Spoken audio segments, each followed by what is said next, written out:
हमारा जो टॉपिक है वो डीएनए रेप्लिकेशन है। डीएनए रेप्लिकेशन की अगर हम बात करते हैं, डीएनए रेप्लिकेशन क्या होता है, डीएनए की एक कॉपी से दूसरी कॉपी कैसे तैयार होती है उसके बारे में हम बात करते हैं। तो डीएनए से डीएनए का फॉर्मेशन ही डीएनए रेप्लिकेशन कहलाता है। जैसे कि डीएनए से डीएनए का फॉर्मेशन, डीएनए से डीएनए का फॉर्मेशन ही डीएनए रेप्लिकेशन कहलाता है। अब डीएनए रेप्लिकेशन के लिए करने के लिए कुछ एंजाइम्स की रिक्वायरमेंट होती है। वो एंजाइम कौन कौन से हैं, पहले हम उन एंजाइम्स की बात करेंगे। तो एंजाइम्स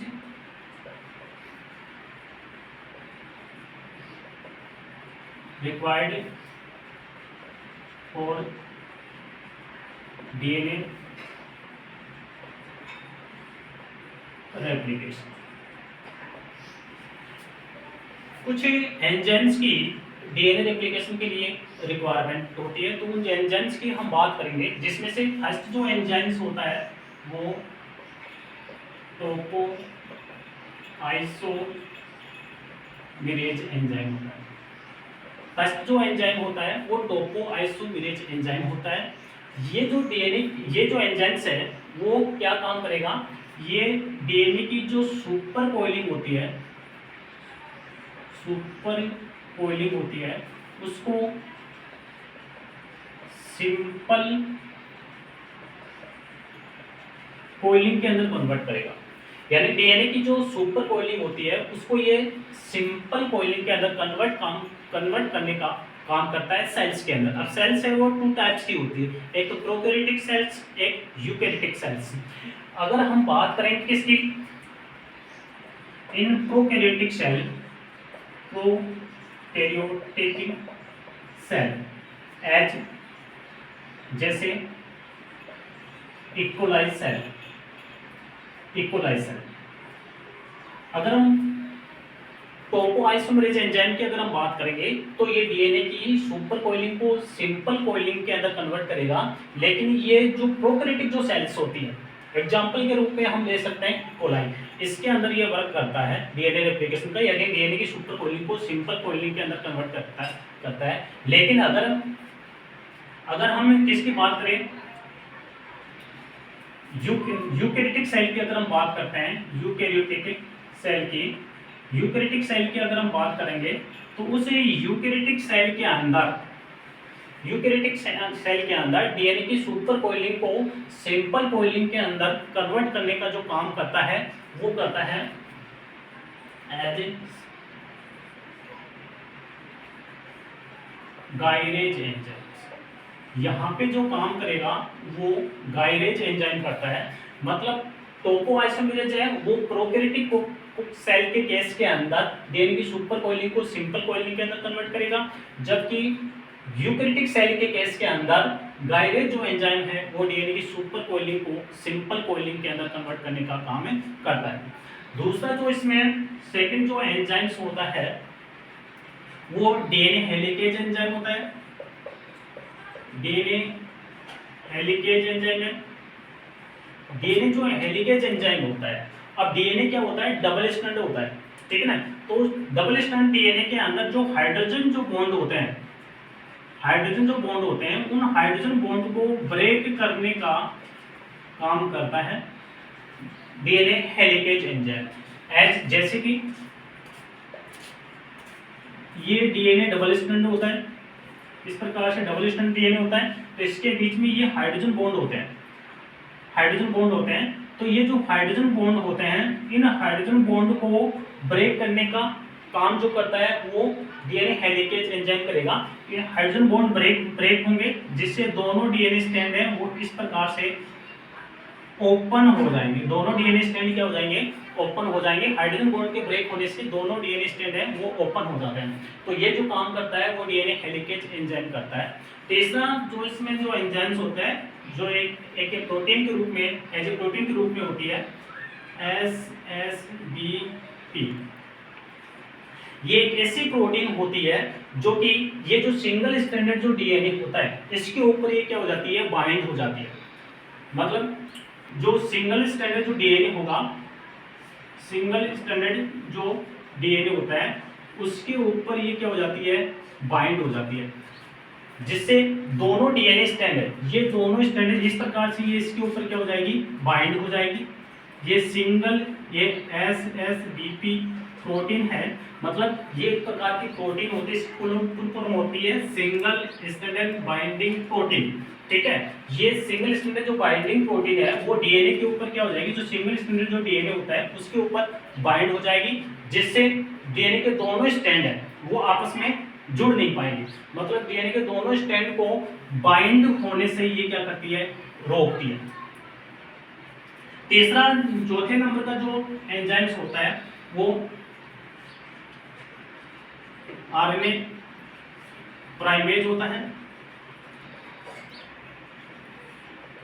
ये जो आरएनए प्राइमेज होता है, इस आरएनए प्राइमेज के द्वारा फॉर्मेशन ऑफ आरएनए प्राइमर, इसके द्वारा आरएनए जो प्राइमर होता है उस आरएनए प्राइमर का फॉर्मेशन करता है।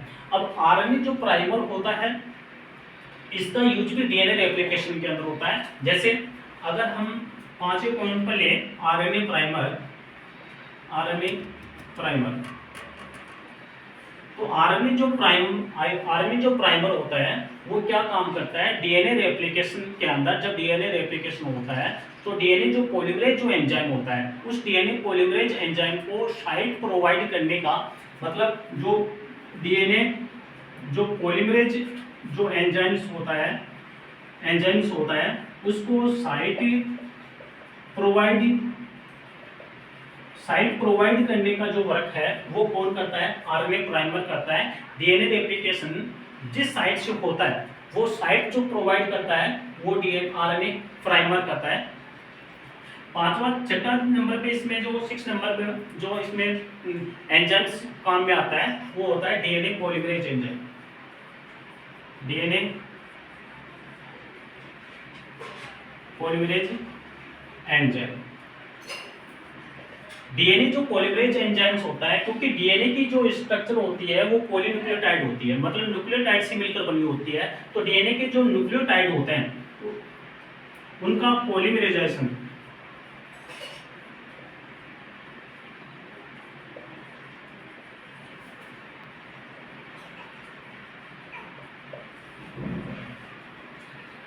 मतलब जो डीएनए के जो स्ट्रैंड होते हैं, डीएनए स्ट्रैंड के अंदर जो न्यूक्लियोटाइड्स होते हैं उन न्यूक्लियोटाइड्स का जो बहुलीकरण होता है, पॉलीमराइजेशन होता है, वो काम कौन करता है, डीएनए पॉलीमरेज एंजाइम करता है। इसके अलावा इसमें एक और एंजाइम होता है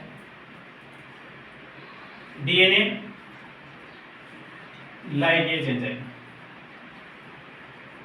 डीएनए जो लाइगेज एंजाइम होता है, डीएनए जब रेप्लिकेशन होता है तो उसके अंदर कोई गैप वगैरह कोई स्पेस वगैरह मतलब जॉइंट वगैरह जो होते हैं तो डीएनए को एक प्रकार से रिपेयर, न्यू डीएनए जो होता है उसको एक प्रकार से रिपेयर करने का जो क्रम वर्क है वो कौन करता है, डीएनए लाइगेज एंजाइम करता है। तो ये जो एंजाइम्स है वो डीएनए रेप्लिकेशन के अंदर काम में आते हैं। जैसे पहला इसमें जो एंजाइम था वो टोपोआइसोमेरेज एंजाइम था जो कि प्रोकैरियोटिक सेल के अंदर काम में आ रहा है, और प्रोकैरियोटिक सेल के अंदर डीएनए की सुपर कॉइलिंग को सिंपल कॉइलिंग के अंदर कन्वर्ट करने का काम करता है। दूसरा जो एंजाइम जो गायरेज एंजाइम है ये भी डीएनए की सुपर कॉइलिंग को सिंपल कॉइलिंग के अंदर ही कन्वर्ट करेगा, लेकिन ये करेगा यूकैरियोटिक सेल के केस के अंदर। ठीक है, तीसरा इस वजह से दूसरा जो एंजाइम है वो डीएनए हेलिकेज एंजाइम है जो कि डबल स्ट्रैंड जो डीएनए होता है उस वो दोनों डीएनए के दोनों स्ट्रैंड होते हैं वो हाइड्रोजन बॉन्ड से जुड़े हुए होते हैं। तो हाइड्रोजन बॉन्ड जो होते हैं उनको ब्रेक करने का, तोड़ने का जो वर्क है वो डीएनए हेलिकेज एंजाइम करता है।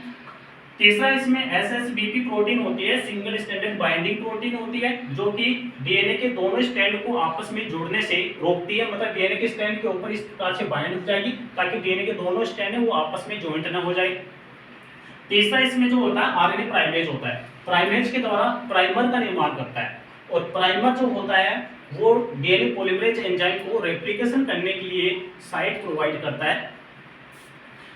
इसके अलावा डीएनए पॉलीमरेज एंजाइम होता है, डीएनए पॉलीमरेज जो एंजाइम्स होते हैं डीएनए के अंदर जो न्यूक्लियोटाइड होते हैं उनका पॉलीमराइजेशन करने का वर्क करता है, उनका मतलब न्यूक्लियोटाइड्स का बहुलीकरण करेगा, उनकी कॉपी करेगा। तीसरा होता है नेक्स्ट जो इसमें एंजाइम्स होता है वो डीएनए लाइगेज एंजाइम होता है जो कि डीएनए को एक प्रकार से फुलफिल करने का वर्क ये करता है, मतलब एक प्रकार से रिपेयर करने का वर्क करता है। डीएनए का जो रेप्लिकेशन होता है वो मतलब एक प्रकार से दोनों साइड से होता है, यानी कि 3 days to 5 days और 5 days to 3 days।